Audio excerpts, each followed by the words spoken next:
خود کسی گمراہی میں ہو، کھلی گمراہی میں مبتلا ہو گئے ہو، تمہیں کوئی آسیب آ گیا ہے یا کچھ اور۔ وَقَالُوا لَوْ كُنَّا نَسْمَعُ أَوْ نَعْقِلُ، اور انہوں نے کہا یا وہ کہیں گے کہ اگر ہم سنتے اور سوچتے، غور کرتے، عقل سے کام لیتے، مَا كُنَّا فِي أَصْحَابِ السَّعِيرِ، تو ہم نہ ہوتے اس فَاعْتَرَفُوا بِذَنبِهِمْ، پس انہوں نے اپنے اصل گناہ کا اعتراف کر لیا۔ یہ بہت اہم مقام ہے۔ اصل گناہ کیا تھا کہ ہم نے ان کی بات سنی نہیں، سنی تو ہم سنی کر دی، اس پر غور نہیں۔ اس لیے کہ ہم یہ آج پڑھ چکے ہیں ان السمع والبصر والفؤاد كل اولئک کان عنہ مسئولا، اللہ نے تمہیں یہ فیکلٹیز دی ہیں تو اس لیے کہ استعمال کرو۔ ہم نے بند کر کے رکھ چھوڑی، ہماری ریت ہے، ہماری آباء و اجداد کی رسمیں ہیں، ہماری برادری کے یہ رواج ہیں، ہم اتنے عرصے سے ایک جماعت میں ہیں، اس جماعت کا یہ چلن ہے، جو بھی اس فرقے میں ہے، اس فرقے کا یہ معاملہ ہے، یہ ساری چیزیں جو ہے کہ نہ سوچنا، نہ غور کرنا، نہ سننا۔ فاعترفوا بذنبہم، اصل گناہ یہ ہے ان کا۔ فسحقا لاصحاب السعیر، تو دفع ہو جائیں یہ، دھکارے جائیں یہ لوگ کہ جو جہنم میں۔ اس کے برعکس ان الذین یخشون ربهم بالغیب، وہ لوگ کہ جو اپنے رب سے ڈرتے رہے غیب میں، لہم مغفرۃ واجر کبیر، ان کے لیے مغفرت بھی ہے اور بہت بڑا اجر ہے۔ واسروا قولکم او اجہروا بہ، اور دیکھو چاہے تم اپنے قول کو چھپا کر بیان کرو یا بلند آوازی سے بیان کرو، انہ علیم بذات الصدور، وہ تو اس سے بھی واقف ہے جو تمہارے سینوں کے اندر مضمر ہے اور پنہاں ہے۔ الا یعلم من خلق، بڑی اہم آیت ہے یہ، وہ حصے ہیں قرآن کے یہ جن کو اس طریقے سے ازبر ہونا چاہیے اگر بات کرنا چاہتے ہیں آپ دین کی خدمت کرنا۔ کیا وہی نہ جانے گا جس نے پیدا کیا؟ ایک ایسی بات ہے کہ جس کا کوئی انکار کر ہی نہیں سکتا۔ گھڑی بنانے والے کو تو معلوم ہوگا اس میں کیا کیا پرزے رکھے ہوئے، مجھے نہیں معلوم، میں اس کا استعمال تو کر رہا ہوں، مجھے بتا دیا یہ بٹن دبا دیں یہ آن ہو جائے گا، لیکن یہ کہ جس نے بنایا ہے کیا اس سے چھپی ہوئی کوئی چیز ہے؟ الا یعلم من خلق وهو اللطیف الخبیر، اور وہ تو بہت باریک بین ہے، ہر شے کی خبر ہے۔ هو الذی جعل لکم الارض ذلولا، اسی نے تمہارے لیے زمین کو بنا دیا ہے پست، تابع حکم، تمہارے قدموں میں بچھی ہوئی ہے غریب، جتنا چاہتے ہو اس کو تو رونتے ہو، پامال کرتے ہیں۔ فمشوا فی مناکبہا، چلو پھرو اس کے کندھوں کے مابین، گویا کہ یہ بھی کوئی بہت بڑا ہاتھی ہو، اس کے کندھوں کے مابین اتنی جگہ ہے، چل پھر رہے ہیں، جیسے چیونٹی کسی ہاتھی کے کندھوں کے درمیان چل رہی ہو تو وہ تو سمجھتی ہوگی کہ فٹ بال کا میچ کھیلنے کی جگہ مجھے مل گئی ہے، تو یہی حال ہمارا ہے، ہم جسے بہت وسیع سمجھتے ہیں کیا وہ کچھ بھی۔ فمشوا فی مناکبہا وکلوا من رزقہ، اور اسی کے رزق میں سے کھاؤ پیو، اسی زمین میں سے تمہارا رزق بھی برآمد ہو جائے گا، وإلیہ النشور، یہ یاد رکھو کہ پھر اللہ ہی کی طرف جانا جی اٹھنا۔ آمنتم من فی السماء ان یخسف بکم الارض فاذا ہی تمور، کیا تمہیں کوئی خوف نہیں رہا؟ بالکل تم نچرت ہو گئے ہو اس آسمان والے سے جو آسمان میں ہے کہ وہ کہیں تمہیں زمین میں خسف نہ کر دے، دھسا نہ دے، فاذا ہی تمور، جبکہ وہ لرزے، زلزلہ آئے، شق ہو جائے اور تم چلے جائے۔ ام امنتم من فی السماء ان یرسل علیکم حاصبا، کیا تمہیں کوئی ڈر نہیں رہا کہ اللہ تعالیٰ جو ہے وہ آسمان والا تم پر بھیج دے کوئی ایسا جھکڑ تیز آندھی جس میں پتھر چلے آ رہے ہیں، جو بلٹس کا کام ہے اور میزائلز کا کام ہے۔ فستعلمون کیف نذیر، پھر تمہیں معلوم ہو جائے گا کہ میرا خبردار کرنا کیسا تھا، کیا اس کا نتیجہ تھا۔ وَلَقَدْ كَذَّبَ الَّذِينَ مِن قَبْلِهِمْ، اور یقیناً جو ان سے پہلے تھے انہوں نے بھی جھٹلایا تھا۔ فَكَيْفَ كَانَ نَكِيرِ، تو کیسا ہوا میرا ان کو پکڑنا اور میرا عذاب۔ أَوَلَمْ يَرَوْا إِلَى الطَّيْرِ فَوْقَهُمْ، کیا یہ دیکھتے نہیں پرندوں کو جو ان کے اوپر ہیں، صَافَّاتٍ وَيَقْبِضْنَ، کبھی انہوں نے اپنے پر پھیلائے ہوتے ہیں، مَا يُمْسِكُهُنَّ إِلَّا الرَّحْمَنُ، نہیں روکے ہوئے انہیں اس فضا کے اندر مگر رحمان۔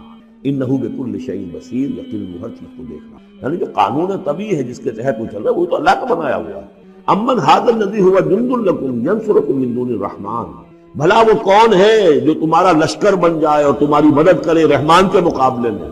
ان الکافرون الا فی غرور، نہیں ہے یہ کافر مگر دھوکے میں، بہکاروں میں۔ امن ھذا الذی یرزقکم من امسک رزقا، پھر بھلا کون ہے وہ جو تمہیں رزق دے سکے اگر اللہ اپنے رزق کے خزانوں کو روک لے۔ بل لجوا فی عتو ونفور، نہیں یہ لوگ اپنی شرارت میں اور نفرت میں بہت آگے بڑھ گئے۔